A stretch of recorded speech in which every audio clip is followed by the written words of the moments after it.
Good morning, good morning, good morning. Good morning, beautiful people. Good morning. I just wanted to hop on here and share this week's revelation. I wanted to speak on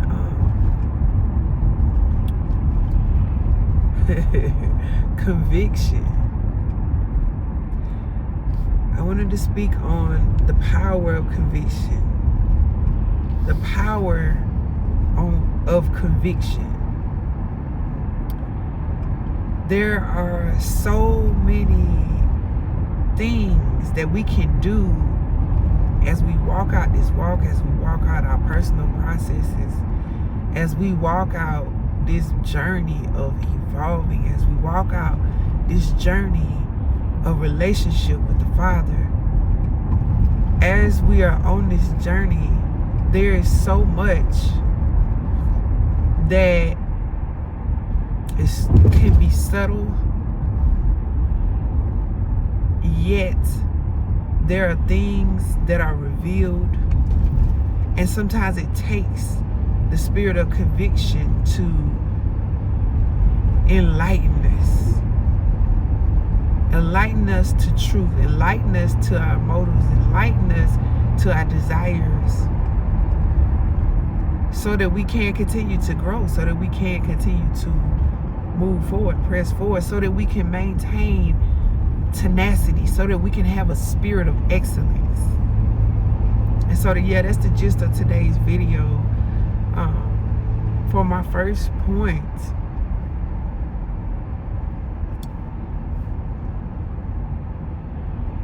first and foremost, I have learned that through my personal relationship with the Father, keeping constant communication with Him, no matter what's going on, no matter what our inputs come in, and no matter what outputs come out, no matter who He connects me with, no matter how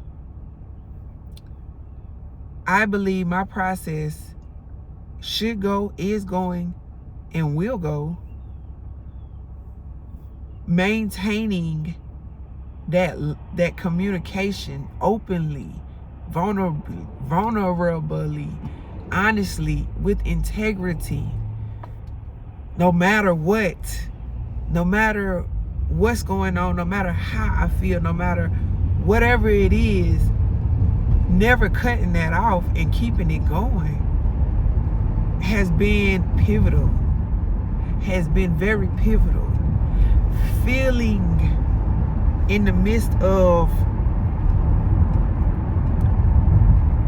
the communication. So where is she going? Let me give you an example.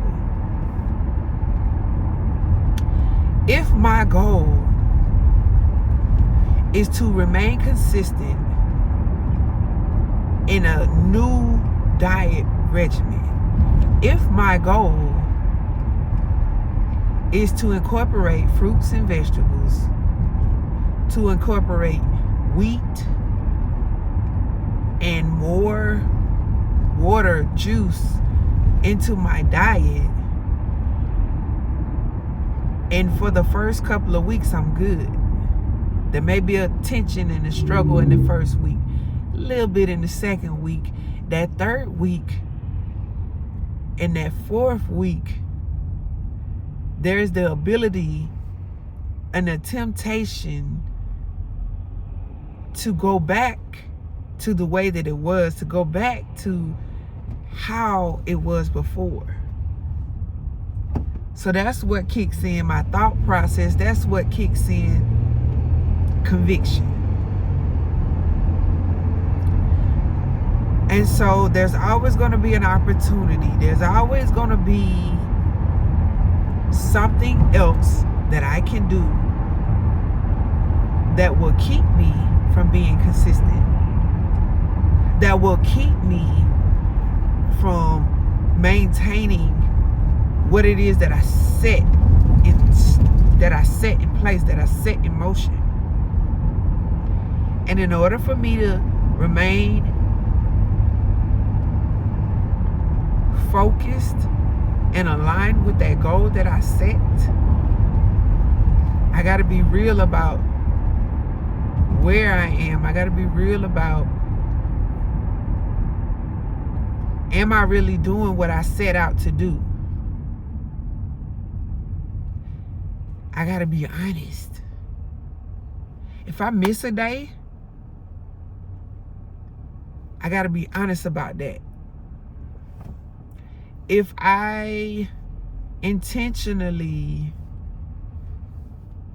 decide not to go to the store and get more fruits and more vegetables because they perish quickly, if I'm making an excuse of, I just went to the store 2 days ago,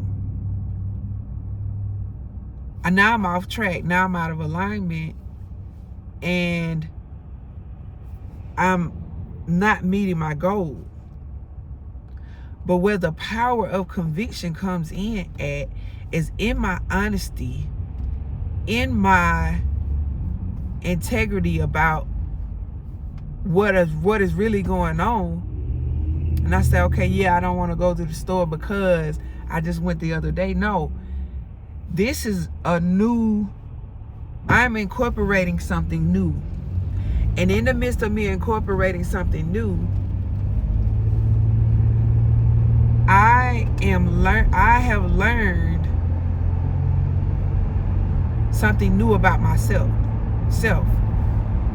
And so what I've learned is the adjustment and the third and fourth week can be a little trying, if I may say so. And so in the midst of it being trying,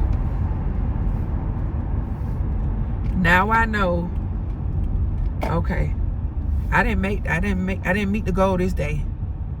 I missed a couple of days, or whatever the situation is. But being honest and being open about it with myself, being real with myself and saying, yeah, you missed it these 2 days.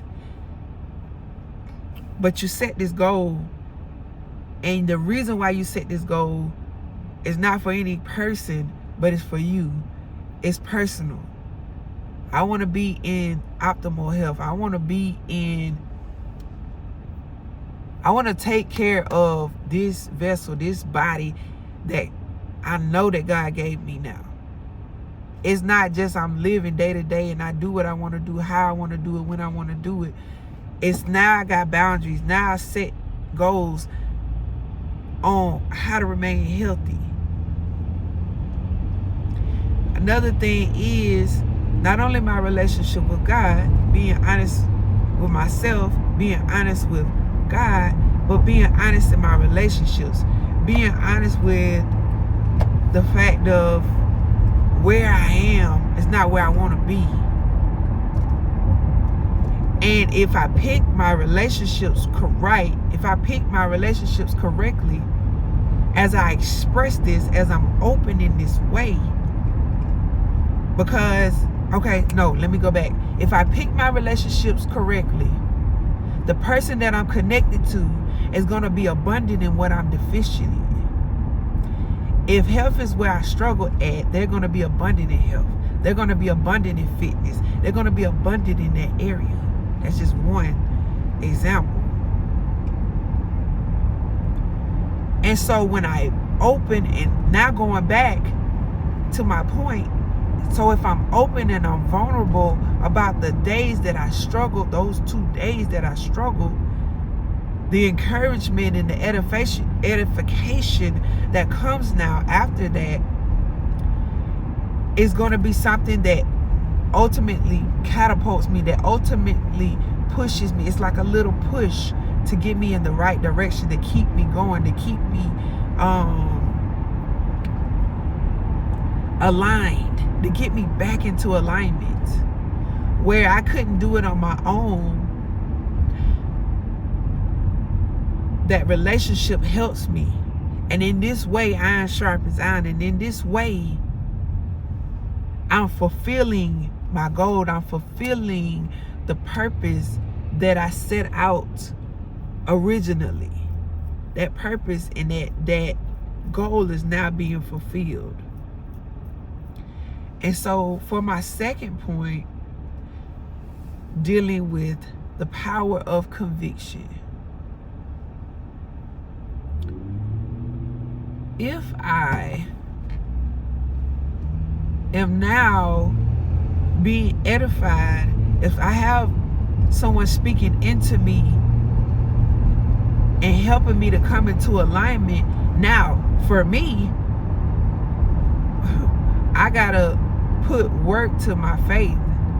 If I believe that I'm going to be consistent in this new goal of incorporating fruits and vegetables into my diet, I got to put forth work. I got to put forth action. I now need to apply what it is that I said that I'm going to do. Even if I fall short, even if I miss a couple days, even if I miss one day, even if I miss 2 days, 3 days, whatever, getting back into alignment is on me. This is my body. This is my mind. These are my thoughts. I capture them. I capture the thoughts. I bring my body under subjection. Even and what helps is what am I putting before my eyes? If I'm into the word and I'm reading the word and I see that my temple, my body is the temple of the Most High. My body is the temple of Holy Spirit. My body is the temple of my Father. And I decided that I want to take care of it. And I decided that I want to honor Him by incorporating these fruits and vegetables into my diet. That's one thing. 2, if I have a relationship that somebody is edifying me, that somebody is strengthening me because they've already reached this goal, they've already obtained this goal, they've already met this goal, and they're meeting this goal consistently on a consistent basis, that's 2. 3, for me, is to remain committed to what I said I was going to do from the get-go, from the beginning. Because my why is I want to do this for me. I want to do this to honor God. I want to do this to reverence Him, to let Him know that I appreciate this body that you gave me.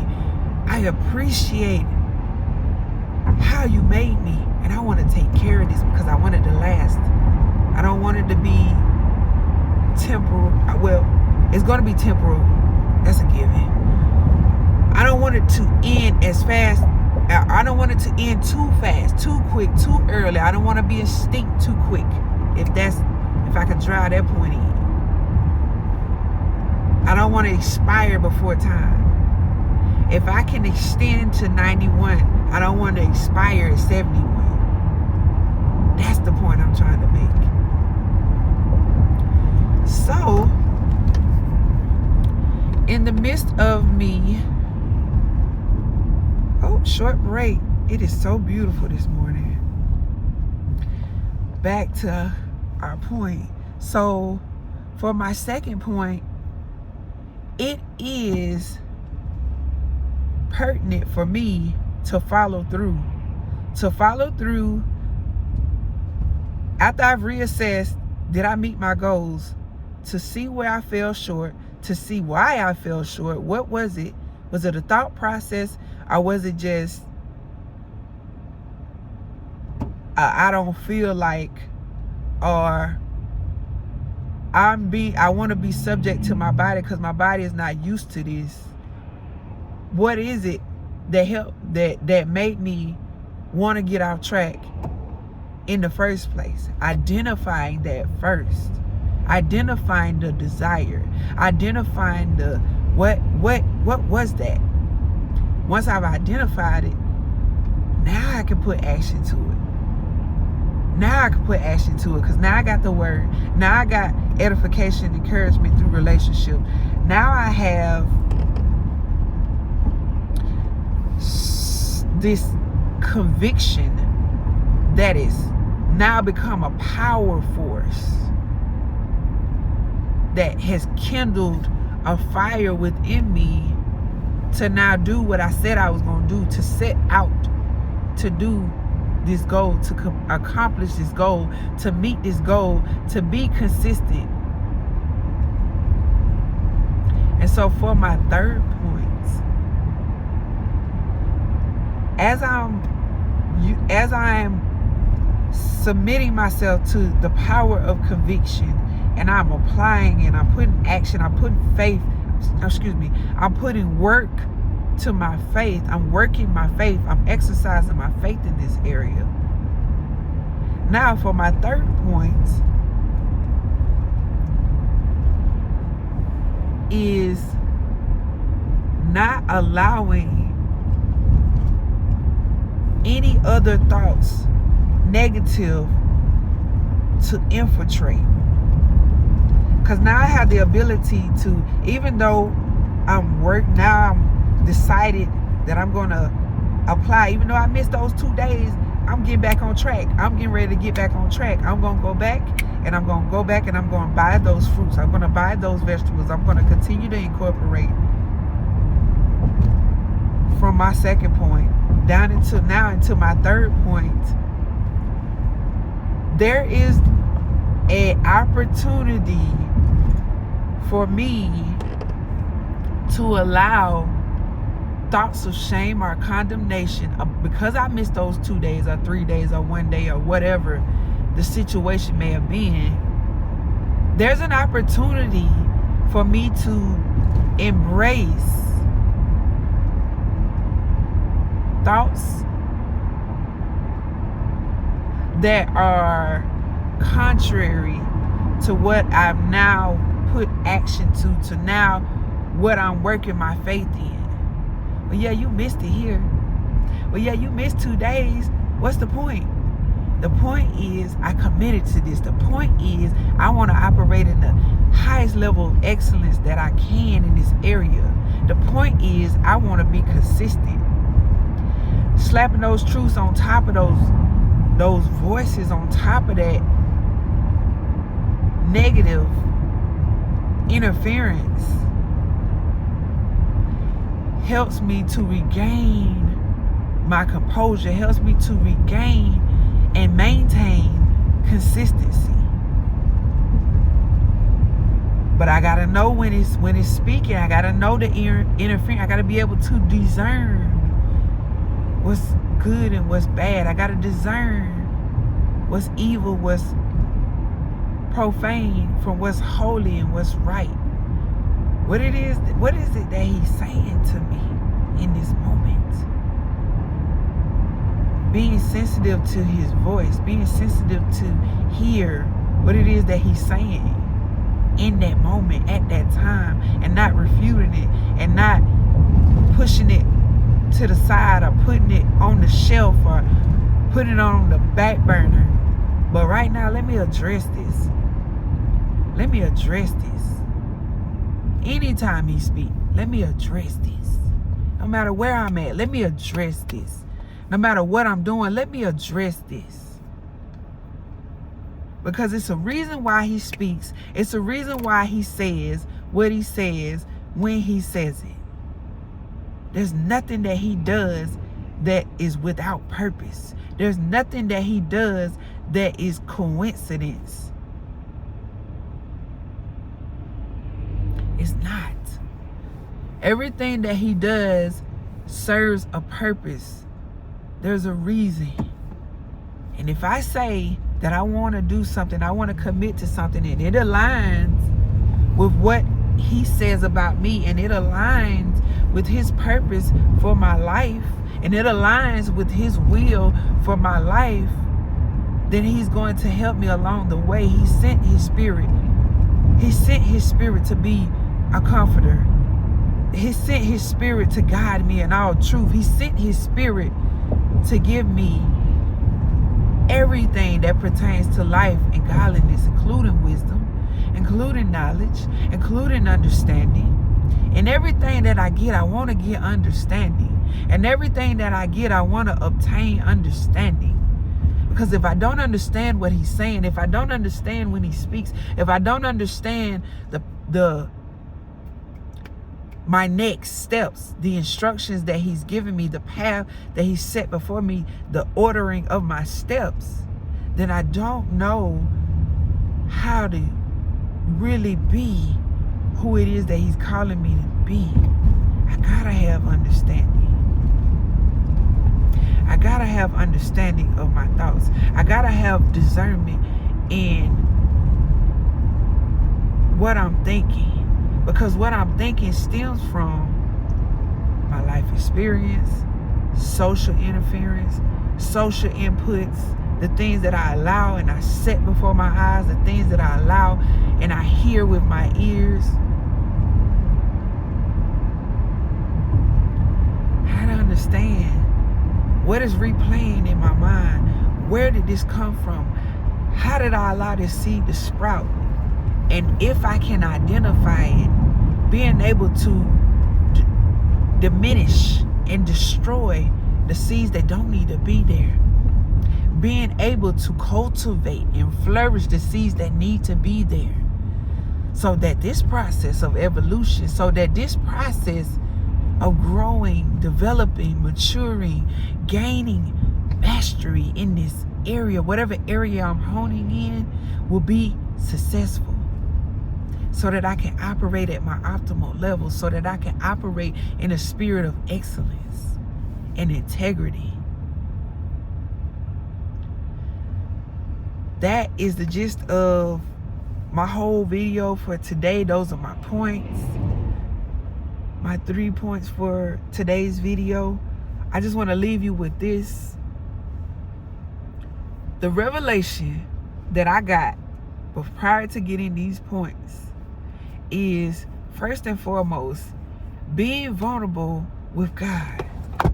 Being vulnerable, being open, being transparent with Him in my secret time of how I feel, of desires and wants that I have that may not even be in alignment with His word, but I still want to speak it. I still want to vocalize it because that's where I am right now. This is how I feel right now. This is what I want right now. Being able to be vulnerable and open with Him in this way, and for Him to hear what it is that's on my heart, what it is that's in my soul, what it is that's in my mind and in my thoughts, helps me to navigate the relationships that I have. Because in my vulnerability with Him, He don't get angry, He don't get upset, He don't get mad. He listens intently, and then He pours out the instruction. Then He pours out His conviction. And it's the conviction that I hear in conversation as I sit and I get quiet and I listen. After I expressed everything that's in my heart, after I poured out my whole heart, it's what He says in that moment.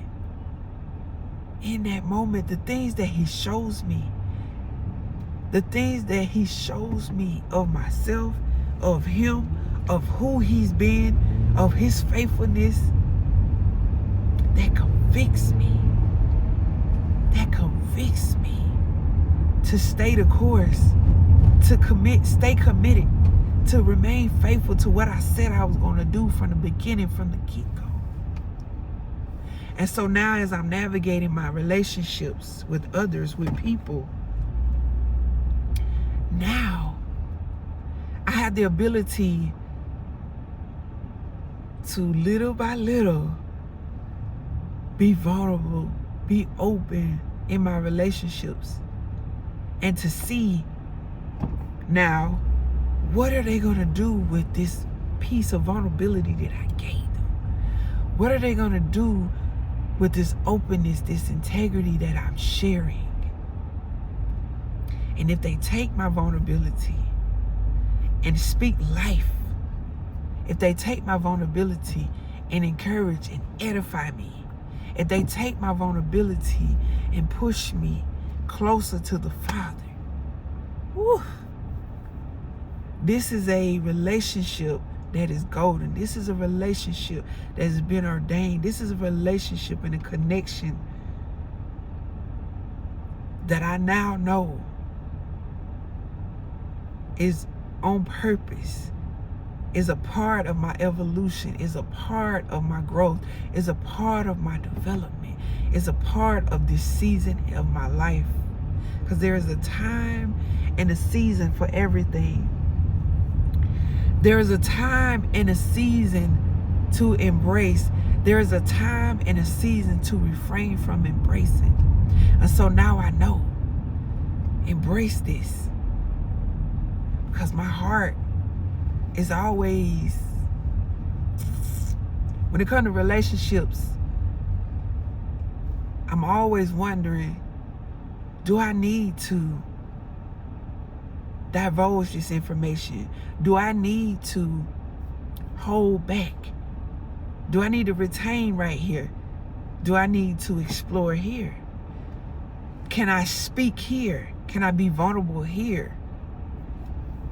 And I trust God through it all, no matter what I speak, no matter what I say, that He is going to keep me, that He is protecting me, preserving my heart, my soul, my mind, my everything that I'm pouring out in this relationship, because He's the one that connected it, because He's the one that put it together in the first place. And so yeah, that's where all this comes from. Being vulnerable with God first, being vulnerable in relationship, allowing the two to convict my soul, to convict my heart, to help me in this process of renewing my mind, of renewing the goals that I set from the beginning, understanding, remembering, this is what you said. This is your vow to God. This is your vow to Him. This is what you said in your heart to Him. Commit to it. Stay committed to it. Stay committed. Stay faithful. Remain faithful. Keep going. Remain consistent. It helps me to build upon my most holy faith, to build consistency, to build faithfulness. Because every day He's faithful to me. Every day, every morning that I wake up, He embraces me. Every morning that I wake up, my heart is filled with love, with mercy, with kindness, with grace. No matter how we sin and we fall short daily. So if I miss the mark this day, the next day He's not pulling away. The next day is even more. If I want to be honest, if we being honest, it's even more love. It's even more grace for the mess up. It's even more grace. It's even more mercy for missing the mark. He has allowed me to see His character, to see who He really is. And that's the power of conviction. That's the part that convicts my heart. That's the part that convicts my soul. That's the part that convicts my will, my emotions, my mind. And so, yep, that's the gist of today's video. Have a wonderful, wonderfully beautiful day, evening, night, morning, whenever you catch this, whenever you watch this. Be beautiful.